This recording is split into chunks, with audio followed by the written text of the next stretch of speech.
भाभी जल्दी से तैयार हो जाओ, सारे मेहमान आ चुके हैं।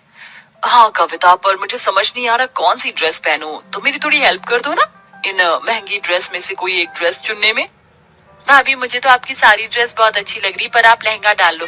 गांव की औरतों को मुंह दिखाई में बहुएं लहंगे में अच्छी लगती हैं। कविता बड़ी ही जल्दबाजी में राधिका को ड्रेस पहनने की सलाह देकर अपनी गरीब भाभी के पास जाती है, जहां वो देखती है कि सपना ने बेड पर एक बहुत ही प्यारा सा लहंगा रखा हुआ है। वाह भाभी, आपका ये लहंगा तो काफी महंगा लग रहा है। अरे नहीं कविता, ये कोई महंगा लहंगा नहीं है, ये तो मैंने अपने हाथों से बनाया था अपनी मुंह दिखाई पर पहनने के लिए। भाभी मानना पड़ेगा, आपके लहंगे के सामने तो छोटी भाभी का लहंगा भी फेल है।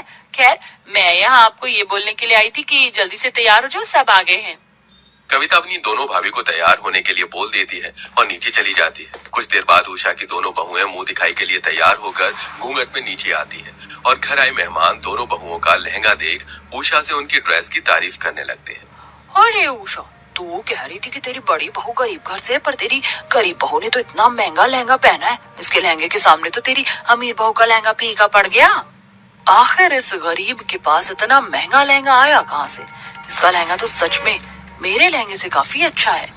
अरे बहन, मेरी बड़ी बहू को सिलाई का काम आता है, उसने अपना ये लहंगा खुद बनाया है।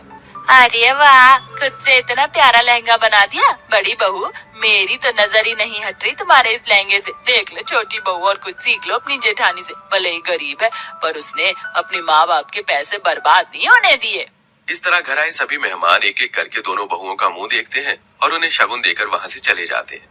मुंह दिखाई की रस्म खत्म होने के बाद जब दोनों बहुएं अपने अपने कमरे में जाने लगती हैं, तो राधिका सपना को रोकते हुए उससे कहती है, जेठानी जी, आज तो आप बहुत खुश होंगी। मुंह दिखाई में आपकी ड्रेस की तारीफ जो की सभी ने, पर याद रखना, आप जैसी गरीब लड़की मेरे सामने ज्यादा टिक नहीं पाएगी। आपकी बनाई हुई ये सस्ती सी ड्रेस मेरे महंगे ड्रेस के सामने कुछ नहीं है। राधिका, तुम ऐसा क्यों बोल रही हो? मैं क्यों खुश होंगी?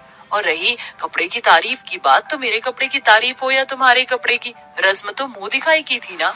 हाँ जानती हूँ मैं, पर अगली बार के लिए तैयार रहना, क्योंकि अब जो भी रस्म होगी उसमें मेरी ही ड्रेस की तारीफ होगी। राधिका मुंह बनाकर वहां से चली जाती है। इसी तरह 2 दिन बीत जाते हैं और पूरा परिवार जब एक साथ खाना खा रहा होता है, तो उषा दोनों देवरानी जेठानी से कहती है, वैसे तो मुंह दिखाई एक ही बार होती, पर मेरे मायके से कोई शादी में आया नहीं था, इसलिए मेरे मायके वाले चाहते हैं कि तुम दोनों की मुंह दिखाई फिर से करवाई जाए। 1 हफ्ते बाद तुम्हारी मामी सास और मौसी सास आ रही, तो उनके सामने अच्छे से तैयार हो जाना। क्या फिर से मुंह दिखाई होगी हमारी? ये तो बहुत अच्छी बात है। जेठानी जी तैयार रहना इस बार, क्योंकि इस बार मेहमान मेरी ड्रेस की तारीफ करके जाएंगे। हाँ राधिका, क्यों नहीं, और मेरे पास तो मुंह दिखाई के लिए कपड़े भी नहीं है, पर अच्छी बात ये है कि मेरे पास टाइम है। मैं अपने लिए इन दिनों में कोई ढंग की ड्रेस बना लूंगी। पर भाभी, इतने कम दिनों में आप कैसे अपनी ड्रेस बना पाओगी? अरे कविता, तू इतनी चिंता क्यों कर रही है? बहू, तुम दोनों इस बार साड़ी पहन लेना। बहू, साड़ी को तैयार करने में तो 1 हफ्ता काफी रहेगा ना तेरे लिए। और छोटी बहू, तेरे पास तो महंगी ड्रेस है ही, पर तुझे भी उस दिन मेहमानों के सामने साड़ी ही पहननी होगी, तो तू अपने लिए कोई अच्छी सी साड़ी देख लेना। माँ जी, मुंह दिखाई पर ड्रेस की फिक्र मेरी गरीब जेठानी को करनी चाहिए ना कि मुझे। एक बार फिर राधिका इस मुंह दिखाई की रस्म को चैलेंज के रूप में लेती है, तो वहीं सपना अपनी मुंह दिखाई की रस्म पर साड़ी पहनने के लिए एक सस्ती सी साड़ी लेकर आती है और उस पर अपने हाथों से काम करती है और एक बहुत ही प्यारा सा ब्लाउज बनाती है। देखते ही देखते 1 हफ्ता बीत जाता है और 1 हफ्ते बाद घर में उषा की भाभी आशा और बहन पुष्पा आती है। आ गए आप दोनों। अगर शादी पर आते तो कितना अच्छा रहता। माफ करना दीदी, टाइम ही नहीं मिला, और हमें आज रात को फिर से निकलना है। जल्दी से अपनी बहू को बुलाओ ना, ताकि मुंह दिखाई करके हम जा सकें। उषा अपनी बहन और भाभी के कहने पर अपनी दोनों बहुओं को बुलाती है और दोनों बहुएं साड़ी पहनकर घूंघट करके नीचे आती है। पर जब दोनों बहुएं साड़ी पहनकर आ रही होती हैं, तो उनकी साड़ी देखकर आशा उषा से कहती है, दीदी, आपकी दोनों बहुओं ने साड़ी तो बहुत अच्छी पहनी है, खास करके आपकी बड़ी बहू ने। ऐसी साड़ी मैंने पूरे मार्केट में ढूंढ ली, पर मुझे कहीं नहीं मिली।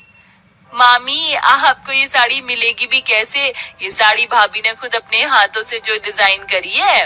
इतने में दोनों देवरानी जेठानी मेहमानों के सामने आकर बैठ जाती हैं और मेहमान घूंघट उठाकर दोनों बहुओं से कहते हैं, दीदी, बहू के रूप में बिल्कुल चांद का टुकड़ा लाई हो, पर बड़ी बहू, मैंने सुना है कि तुमने अपनी साड़ी खुद डिजाइन करी और ब्लाउज भी खुद बनाया। बहुत प्यारा लग रहा है तुम्हारा ब्लाउज। मौसी जी, आपको जेठानी जी की साड़ी इतनी पसंद आई है क्या? मेरी साड़ी अच्छी नहीं?